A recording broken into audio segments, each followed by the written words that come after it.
fún mi ní 1,000 naira níjọ́ tí Àgbàlá Gabriel ẹ má rí dà mi kọ don't mention her name. lábẹ́ bíríìjì nínú go slow. Bọ̀dá Muyideen mi wà fún ọ̀rọ̀ daddy bí we call her daddy. Understand? Don't mention her name, okay? Yes. Don't mention her name. Tẹ́ bá mention orúkọ ẹ understand? Àwọn èèyàn kan máa wò pé kí ló ń tẹ́lẹ̀ ṣé a rí pé mo correct ọ̀dọ̀ mi bí don't mention her name. Daddy ẹ lè pe daddy Dẹ́pọ̀n Bólẹ̀ ṣe understand? Don't mention Dẹ́pọ̀n Bólẹ̀. Ọjà sí wípé lówe làálùlù àgídìgbò. God bless you. Daddy Dẹ́pọ̀n Bólẹ̀ ṣe understand? Don't mention her name again, okay? Right. Mind your speech, okay? Right. Ẹ lè pe wọn ní daddy Dẹ́pọ̀n Bólẹ̀. Daddy máa pín káàkiri. Daddy Dẹ́pọ̀n Bólẹ̀. Ṣé understand? So Bọ̀dá Muyideen ẹ sì padà rántí ojú mi. Ajá tèmi ìgbàgbé olóore àná. Kí ló tẹ́rì mi rí lélẹ̀? Ẹlẹ́ẹ̀kejì tí máa fojú rí yẹn rè. Okay o, no problem. Ní ọjọ́ tá a rí yín yẹn, kí lẹ wá polówó fún wa náà? Car charger ni mo wá polówó fún yín jọ́ náà lọ́hùn. Car charger. Charger tí wọ́n fi ń chájì fóònù nínú ọkọ̀. Tá a mọ̀ sí car charger. Obìnrin mélòó ló wà ní mọ́tò ǹjọ́ yẹn? Ẹ ṣe Daddy Dẹ́pọ̀n Bólẹ̀ àti ẹ̀yin tí a mọ̀ sí Star Lady. Ẹ̀yin méjèèjì tẹ́ wà ní rárá ọjọ́ tá a kọ́kọ́ rí yín àwọn mélòó la wà ní mọ́tò? Ẹ̀yin mẹ́rin ni Ọ̀yà. mo rántí. Ọkùnrin mélòó obìnrin mélòó? Ọkùnrin kan. Obìnrin kan. Àwọn tí wọ́n lọ́jọ́ orí díẹ̀ jẹ̀yìn lọ. A lè pè wọ́n ní youngest mommy sí wa. Ṣé ẹ gbọ́ nǹkan tó ń sọ? So ẹ̀yin lẹ jókòó níwájú pẹ̀lú Daddy Dẹ́pọ̀n Bólẹ̀ níjọ́ náà lọ́hùn tí n bá ní gbàgbé. Àmọ́ nǹkan kan tèmi kàn rántí ni pé ẹ̀yin lẹ bọ́n mi ní 1,000. Ẹni sọ̀rọ̀ Bọ̀dá Muyideen calm down. Ṣé rí lọ́jọ́ náà lọ́hùn àwa mẹ́rin ni èmi jókòó lẹ́yìn. Ìyá tó dàgbà jù wá lọ jókòó lẹ́yìn. Obìnrin méjì jókòó lẹ́yìn. Òun àti Dẹ́pọ̀n Bólẹ̀ kejì ẹ̀ náà jókòó wájú. Òun ló ń fídíò àwọn béèrè bẹ́ẹ̀ ṣe ń polówó car charger yẹn. Mo wá sọ fún yín pé ẹ wá gbowó ẹ wá ní ṣé kí n gbà á? Mo ní ẹ gbà o ẹ gbowó ẹ fẹ́ gbowó yẹn lọ́wọ́ mi. Tẹ́ bá mi bá níjọ́ tá padà wá gbé yín àwa méjì la wá. Ẹ ti ń gbé fún wa. Bẹ́ẹ̀ ni. Wọ́n sọ yí pé ní ó máa lẹ́yìn ọ̀rọ̀ yìí ó máa lẹ́yìn àjàntí ele. So Bọ̀dá Muyideen lọ́jọ́ tá a rí gangan ẹ polówó car charger níwájú Ọlọ́run ọba àti èèyàn tí kò pé ìjẹ́rìí lọ ẹ bá wa fún help ẹ ní ká help yín ẹ mọ wíṣù ẹ mọ bá a ṣe jẹ́. Èmi fẹ́ ta charger fún yín. Ẹ fẹ́ charger bọ̀ ní ọjọ́ náà lọ ẹ ti mu ọtí orí yín gbá ní kura. So ìyẹn ẹ máa ní sùúrù o. So lọ́jọ́ tá a wá rí yẹn wọ́n ṣe wá ń júwe ọ̀nà ẹni ṣíkẹ́ ẹ wá ṣé ẹ̀ máìdì mo wá rò pé ẹni yìí tó fi ń polówó nǹkan báyìí èmi kankan dìdí fún yín lówó ni ẹ rí i pé mo kàn rẹ́rìn mo ní ẹ máa bọ ẹ rí i pé mo sọ pé ẹ wá ẹ máa rí gbàlà ohùn mi ló ń jáde pátápátá nínú fídíò tẹ bá rí tó ń já rìnrìn ìsinmi ọmọ bẹ́wà jẹ́ ayọ̀ ní èké Star Lady ra wà gbáyé ọmọ tó na ọmọ pa ọmọ tó dúró tán ọmọ tó gáláǹtì ọmọ tó ṣe kíni clear road òṣè ẹ kò ṣe fáwọn ọlọ́tẹ̀. So nígbà tí a wá ṣe gbogbo yẹn tán ẹ rí i pé inú dọ̀bù yẹn wọ́n ń ṣe títì yẹn lọ nígbà yẹn àbí. Wọ́n ń ṣe títì yẹn lọ. God bless you. So ọjọ́ Monday kan la wá gbé yín ṣe mọ̀ pé ọjọ́ Saturday la wá síbẹ̀ yẹn Sunday wọ́n ní kẹ́ wá sísìn ṣe mọ̀ pé Monday la wá gbé yín ẹ wá ṣe mọ̀ pé Monday. Níwà èmi ò wúlẹ̀ rẹ̀ dé láti wá. Monday la wá gbé yín ṣe understand. So ọjọ́ tá a wá gbé yín ní mọ́jọ́ Monday yẹn àwa mélòó la wà nínú mọ́tò? Ẹ̀yin méjì lè wà nínú mọ́tò ìjọ tẹ wá gbé mi. Okay ọjọ́ tá a wá gbé yín yẹn gbólóhùn wo lẹ rò pé mo sọnù mọ́tò fún Daddy Dẹ́pọn Bọ́lẹ̀. gbólóhùn tẹ́ sọ nínú mọ́tò ẹ̀gbọ́ ọjọ́ náà pẹ́ o ọjọ́ náà pẹ́ ṣe é sì rí ẹni tí ọba ní tí finú rò ní máa ẹni tí ọba ní tí máa finú rò ní máa rántí gbogbo ọ̀rọ̀ àtijọ́ ìwọ̀n àbá péréte lèèyàn rántí nú ẹ̀. ok nǹkan tí mo sọ ni wípé Daddy Dẹ́pọn Bọ́lẹ̀ ẹ má jẹ́ kí bọ̀dá ìbúyìn lọ́rùn jẹ bóyá kan dún wájú. Ibo ni mo ti sọ̀kalẹ̀ ńjọ́ náà lọ. mo rántí ńjọ́ náà lọ́hùn ìyànà wọ́n ń pè junction Ọláògùn yes. God bless you. God bless Ọmọbẹ́wàjì. If you know, we know. Ṣé understand? Ṣé ẹ rí láyé yìí tí n bá jáde tí n bá wá sọ̀rọ̀ nípa èèyàn bí wọ́n bó bá jọ́ta mi àbó ọjọ́ rẹ mi kọ́kọ́ béèrè lọ́wọ́ mi wípé Bẹ́wàjì kí ló ṣe fún ẹ. Má dá mi lẹ́jọ́ oró má sì dá mi lẹ́jọ́ ọkú. Olórí burúkú tó bá mú mi lọ́wọ́ lẹ̀ kí n má sọ̀rọ̀ òfò ní òṣè. Mi wá já mo kàn wá clarify àbí kúrò náà ṣe mọ́ sọ clarify ṣé àwọn pé mi lọ sùn. Clarify la máa ṣe. Ṣé rí lọ́jọ́ náà lọ́hùn-ún ìlọsùn ìgbébò. Ṣé rí kìí ṣe pé ọ̀rọ̀ Muyideen ló díje mi àti Dẹ́pọn Bọ́lẹ̀ o. Ọ̀rọ̀ Muyideen kọ́ láti ìjọ́ tán ti wá ń gbowó fún iṣẹ́ rí mi. mi ò rí yín o. Ẹ bá mi pàdé church. rárá o. Sígbà ṣe dé mo ti mú yín lọ́kọ̀ọ̀rọ̀ láti bá yín sọ̀rọ̀. rárá o. God bless you. Ṣé rí live yìí bó o ṣe eré àbọ̀ wá bá bíi pé Alhaji Saheed Òṣùpá ló kọ bó o ṣe eré wà ń bá ń bẹ̀ àtòrí àti kálẹ̀ sàn ẹni dájọ́ ló ń kájọ bó o ṣe eré àbọ̀ wá bá bó o ṣe eré wà bá àti ká ó ń chókì. Ṣé rí lọ́jọ́ yẹn lẹ́nì kan ó wà tó jẹ́ wípé àwọn èèyàn náà ṣé rí bí wọ́n ṣe ń gbéṣẹ́ tèmi wá fún yín náà ń gbéṣẹ́ tèyí náà wá fún èmi kò lọ fà.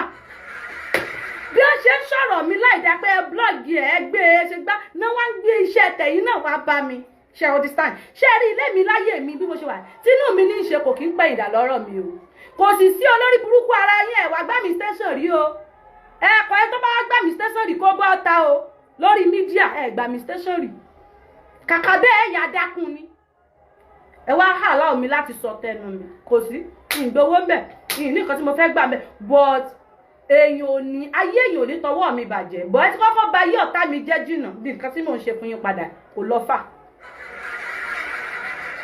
so nígbà tí ọ̀yá yẹn wá ní àwọn ọmọ yẹn ti kú toyúntoyún ọ̀dọ̀ Daddy Dẹ́pọn Bọ́lẹ̀ ni wọ́n lọ mo ní sọ́fìwé pé wọ́n níwájú Ọlọ́run bá tí wọ́n ìpè jẹ́rìí rọ́ mo ní sí Daddy Dẹ́pọn Bọ́lẹ̀ fìwé pé yìí tí èèyàn fi kú toyúntoyún ibi tẹ́ ẹ bá ti mọ̀ pé wọ́n ń ṣe mírẹ́kù lẹ́ mọ́ lọ tí bàbá fi Dẹ́pọn Bọ́lẹ̀ bàbá Dẹ́pọn Bọ́lẹ̀ sọ́fìwé pé yìí ẹ ti pẹ́ ní ẹlẹ́ni ó kú toyúntoyún ọ̀rọ̀ yẹn ni mo gbọ́ tí mo fi wá dráàgì bàbá yín Dẹ́pọn Bọ́lẹ̀ o ìsọ̀rọ̀ nípa kí lórúkọ ọmọ tí mo wá gbé lọ tí mo rán wọn kí mi lọ pé kán lọ bá mi gbé wọn ní àwọn sójà wà lẹ́nu ọ̀nà so èmi ò sì bá wọn fà mí bá wọn náà àti bí ìyá ọmọ ti lọ bọ́ ọmọ tó sì lẹ́mi ti fọmọ sògùn owó sẹ́yìn lè gbàrú ẹ̀ tí bàbá yín Dẹ́pọn Bọ́lẹ̀ ò lè gbàrú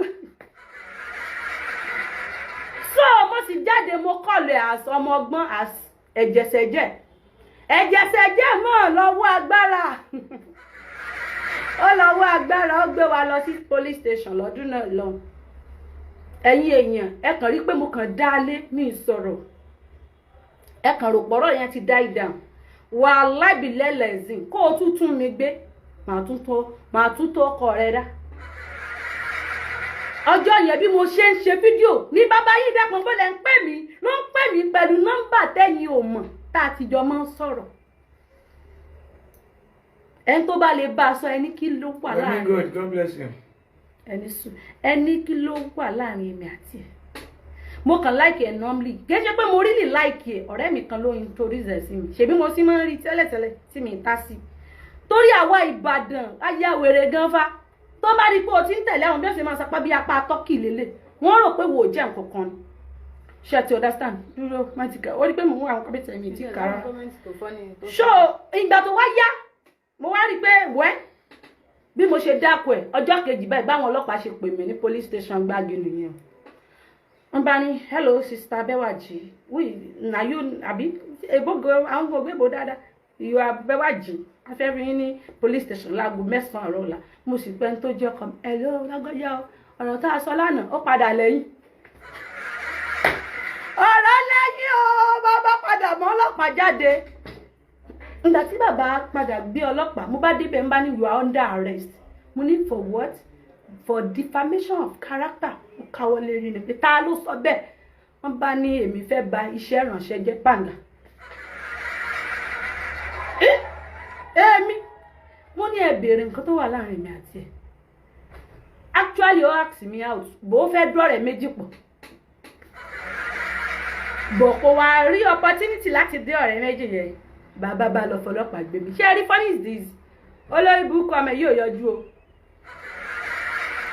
kò yọjú wọ́n bá láwọn ó tì mí mọ́lé wọ́n bá ní kí n kọ statement mo bá ní mi ìmọ̀ ọkọ mi ìmọ̀ ọkà ọkọ mi bá ní ẹjẹ́ ń bá kọ́ wọ́n bá ní ẹ má bá wọn kọ́ bí kan ṣe jáde ní police station ni òun sọ mú lọ́rùn bí ọmọ gbẹ̀gbẹ̀ tún máa bọ̀ ọmọdé mi máa bọ̀ ó bá ní àmọ́ tí máa wọ star lady ẹnu ẹ̀ mú gan kíní kan ó mọ̀ fẹ́ gbá mi bọ̀ títorí ipá àwọn èèyàn alẹ́gbẹ̀ẹ́ mi wà láì tó bá gbá mi létí a máa jàbàjẹ́ torí inú mi ò dá a máa jàbàjẹ́ bí màá lè dán ọmú màá gé ẹ jẹ ní àṣà wọ́n bá tì mí a bá sọ̀rọ̀ láti bí aago 12 wọ aago 3 nígbà tó tọwọ́ aago 3 wọ́n bá ní kí n máa bọ́ búrà bọ́ pátá wọ́n ní ìgbà gbogbo yẹríngì mú mi wọ́n bá mú mi tì mọ́lé ọkọ mi bá dáhùn pé ó wà nú oyún wọ́n ní inú oyún wo ló ń bẹ̀ ké èbú ló ń ṣe èbú online ló ń ṣe tẹ̀tẹ̀tẹ̀ ló ń lé láti ṣẹ̀fẹ̀ wọ́n bá tì mí mọ́lé o ìyàtọ̀ tì mí mọ́lé ọkọ mi máa di ẹ bẹ́rí wẹ̀rẹ̀ wọ́n ṣe lọ gún scam oyún bọ́ta nìyẹn wọ́n bá ní I'm sorry o àwọn ọmọ kò wà ní oyún wọ́n wá ní kí lọ mú mi jáde padà bó ti rẹ̀ mí mo ti weak ìjọ náà lọ mo sì gbá kádàrá lọ́jọ́ kejì wọ́n fowó béèlì mi àti ìyá alálùbọ́sà tí wọ́n jọ mú wọ́n sì fowó béèlì mi ìgbà tó dijọ́ kejì wọ́n ní kí n wá sí apologize video rí i pé mo ṣe fídíò mo tún mú ọ̀rọ̀ yẹn mo yàn pé torí wọ́n ní pé defamation of character like defamation of character ẹ̀wọ̀n ọdún 2 fún ìyálákú bàbá wọn ìwọ tó o bá mọ̀ pé mo ti bú ọ ṣèbó oníyàwó dẹpọn bólẹ̀ jẹ́ kókó náà sáré sí láìpù ṣèbó bí àtòbí ni wá kábúra wa tẹ́ẹ̀rùn kábúra ara ní black and blue má lọ ọlọ́pàá don't use ọlọ́pàá èbú mo bú ẹ̀mí ìpààyàn náà èbú mo bú ẹ̀mí ìpààyàn náà wọ́n ṣáàtì mí mọ́lé mo ṣáàyànjú kéèsì yẹn bàbá yìí dẹ́pọn bólẹ̀ ò wá o orí fóònù ló ti ń kọ̀ rẹ̀ God bless àwọn wo ni àwọn wo lọ̀gá ọlọ́pàá àwọn GLO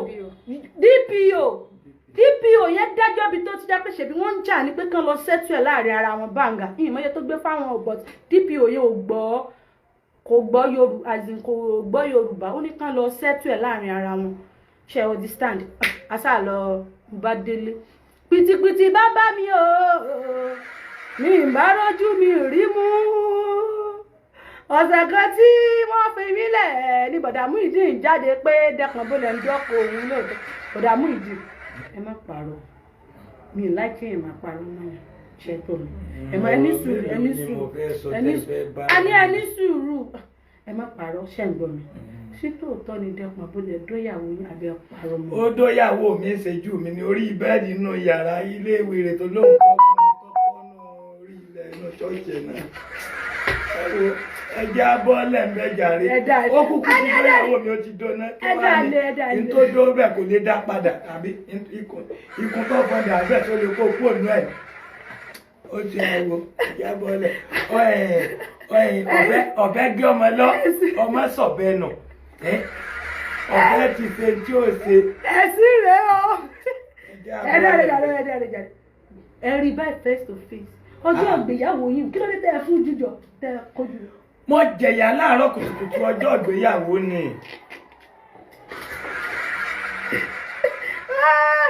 ẹni gbogbo ẹ̀yin bẹ́ẹ̀ bá Dádì Dẹ́pọ̀n Bólè ní wáì tá a ṣe lè kó 300,000 tó ń kó fún wa pé ká lọ fi ra aṣọ wedding, wáì tá a ṣe lè fi gbogbo 300,000 ra wedding material sí tán. ṣé ọjọ́ tó wá lù yìí sí ẹ máa ṣe bí ìdìdìrín tẹ́ máa ṣe yín. mo máa sunkún bí ìkókó ni tómi ọ máa dà wàrà lójú rẹ. tọrọ mi máa ń dùn ọgbà station lọ. wọ́n wá lù yìí ẹ̀kẹ́lò tí wọ́n lù yìí nìyẹn. ìlú jọjúmọ́ mọ̀ ni ọmọ ti di bárakú mo gba kámú ni. eyín yín tí wọ́n rà fún yín. èmi mú mọ́lá bíi goli gbogbo ìgbà yẹn ni nígbà tí òsì kò sí bí mo fẹ́ sá lọ. eyín yín tí wọ́n rà fún iṣẹ́ ìgbàgbé ẹ̀ bẹ́ẹ̀ ni. àbá àjọ náà béèrè irùngbọ̀n sọ̀rọ̀ eyín rè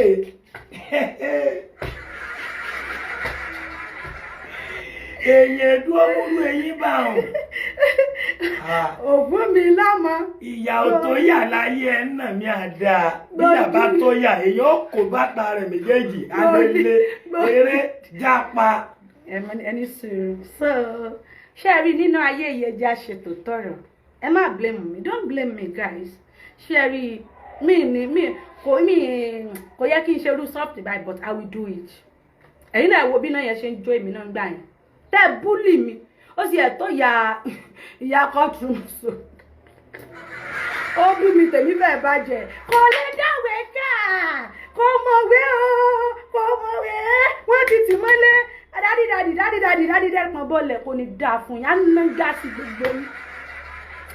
so ṣé ẹ ti wá fẹ́ tí ara yín gbọ́ actually kò ṣe gbogbo ẹ̀yàn ni mò ń lọ ṣe understand ṣé ẹ rí nínú ayé dádì ibi tá a ti ń ṣe la ti ń jẹ mi ìdínà ẹnu yín mi ìsìní tó o ṣe ó dáa mi ìsìní tó o ṣe ó dáa try láti jókòó dáadáa sit right kó focus tó o bá gba 10 million fún yàn má rò pé ọ̀rọ̀ ẹnu ọmọ kékeré ló ń gbọ́ o but you understand try láti sọ fún wọn yí pé nínú 10 million má gba 4 million bó bá ṣe wù ẹ́ nínú 100 million wá gba 100 million ó sì lè gbowó tó bá ti sọ fún ọ tẹ́lẹ̀ pé mo fẹ́ fi yín tẹsẹ̀ ní o yìí ní fún yín lówó kankan o wàhálà wọn ti máa gbà pé ó máa fà wọn taṣẹ́ níṣẹ́ understand try ibi tá a ti ń ṣe la ti ń jẹ o má jẹ́ kí n parọ́ fún ẹ o ò lè gbé charity nísìn kó o lówó àpò ẹ ló fi máa fún wọn àwọn kíw rẹ lówó it's not possible like that you understand but try láti bá wọn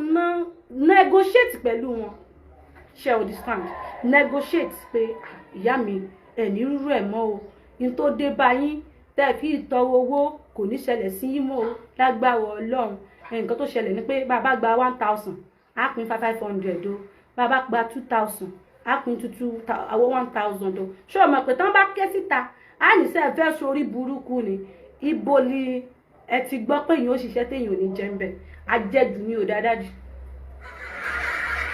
Daddy, advice tí mo tún fẹ́ advice ni pé go and work sorry o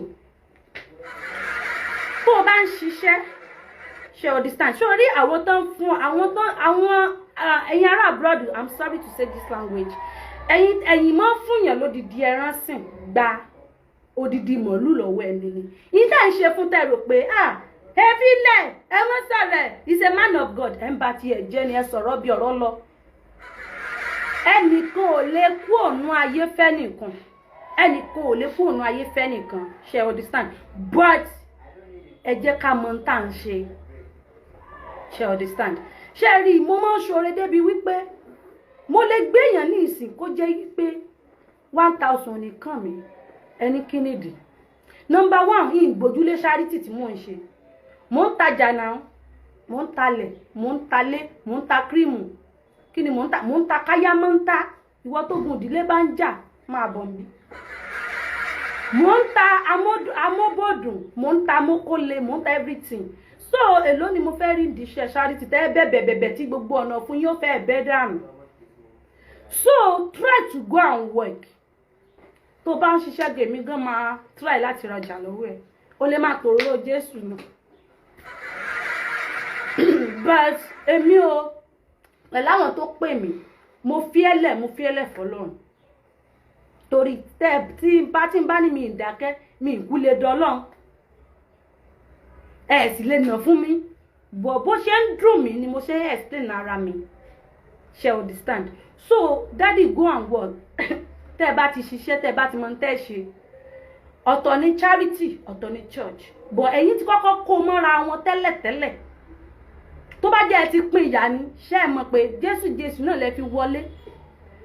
With due respect Pastor Ojo Taiwo Ojo because mo mọ̀ gbọ́ prayer yín I'm a Muslim but weekend point àdúrà yín mo mọ̀ follow ẹ̀ Ọlọ́run pè yín mo confirm ẹ̀ torí ìgbà tí ìjì ayé ń fi mí lákàlàkà Pastor Ojo ni mo mọ̀ jókòó sórí post wọn àti Ọlọ́run òjijì màá máa gba prayer point kò dìgbà tí n bá tó lọ ṣọ́ọ̀ṣì wọn kú mọ̀ níjọ́ tí gift bá ká mọ́ mi lọ màá dúró òsì sí wọn torí pé Ọlọ́run ló mẹni tí ń ṣe tòun èèyàn rí òwò pọ̀ with due respect my dad we don't know me I don't know you but ẹ bá ọmọ yín sọ̀rọ̀ ṣe understand ẹ má jẹ́ kó kó ẹ̀gbin bá yín torí tí wọ́n bá ń perí ajá wọ́n máa perí ìkòkò tí wọ́n fi ṣe é torí wọ́n ń súnmọ́ yín látijọ́ tí mo ti mọ̀ yín mo mọ orí platform táti lọ gbàdúrà tí wọ́n ní pé ó yẹ lọ sowó sínú àpò ọrẹ mo mọ bẹ̀ bọ̀dọ̀ yìí bá fẹ́ gbàdúrà olúwapá ẹni tó bá forí sọ Pastor Ojo ti ṣe tán tí ò kú ni torí bàbá yẹn èsùn kéèwo pẹ̀lú àwẹ̀ mo ti jọ́ ìwọ̀n lóru rí tí ń rọrùn sùn tájọ́ gbàdúrà lábẹ́ àpáta tí bàbá yẹn dúró sórí àpáta bẹ́ẹ̀ but ìyẹn kọ́ ni mo fẹ́ mú kà ju wípé Ọlọ́run ò ní ba iṣẹ́ ìránṣẹ́ ẹ̀yin jẹ́ lọ tẹ́ ẹ bá rí i pé wọ́n ń bá Jínátù ọmọ kan ẹ pè sákìyèsí pé ibi tó ò bá ti dá lọ tún bẹ̀ ṣe dádì ọ̀vẹ́ǹdì mi gan but mo forgive ẹ̀ ó kù òun ó kù Ọlọ́run ó kù ṣẹ̀dá mi àti ẹ̀ ó máa jà fúnra wọn that's the fact tí mo fẹ́ sọ fún anybody inú yín mi ní mẹ́nu lé ẹ bá tún gbé tó tún dọ́dún méjì ní ìsìn ẹ bá tún gbé bọ́ta pé ó ti pa bàbá yín ó ti dóyà yín ká kò káyé tèmi mo ti mú fáàtì tí ẹ̀yin èèyàn ò mọ̀ mo ti mú fáàtì yẹn jáde fún yín dádì ẹ jọ̀ọ́ ẹ bá wa pè kẹ́ ẹ bá wa sit ẹ̀ down maybe ọpọlọ kékeré sì ń dà láàmú pé gbogbo ọ̀rọ̀ ló lé sí gbogbo èsì kan la ṣe ń fọ̀ èèyàn mélòó ló fẹ́ bá jà èmi àtàkì ẹ gbàgbé àtàkì ẹ tàmọ̀ ó yẹ kó máa wò ní àbí kó máa jó gbàkádà rẹ àkànkádìrì ó dé bólúgbó omúgbómú mọ́ra ó dé bá rẹ̀sà mú mọ́ra ó dé bá ọ̀rọ̀ ògùn ọwọ́ àga náà mú tiẹ̀ mọ́ra àwọn náà mú tiẹ̀ mọ́ra bí Golú but don't trust nobody don't trust me too don't trust nobody ẹ̀yin alárùdálẹ̀ bí ọkọ̀ tí pàtẹ wà ní Amẹ́ríkà tó jẹ́ pé ọwọ́ yín máa gan fún àìsí ẹ̀mí ìlọbẹ̀rí o which Sagala me to Sagala Saudi tẹ̀mí lọ tí mo lọ sọ́ọ̀mọ́ọ̀n mo mọ tójú mi rí tẹ́lómi bá fún mi 1000 ẹ̀rí pé màá máa pariwo orúkọ wọn torí pé mo mọ bẹ́ẹ̀ ṣe ń ṣiṣẹ́ ń bẹ̀yẹn èmo wá ṣiṣẹ́ tán mi ní kẹ́ má ṣoore o but mẹ́ni tó ṣoore fún ẹ jẹ́ àpò gbogbo charity ní olè ní gbogbo charity with me àtẹ̀mí náà ẹ jẹ́ àpò gbogbo wa lólè Ọlọ́run ló máa judge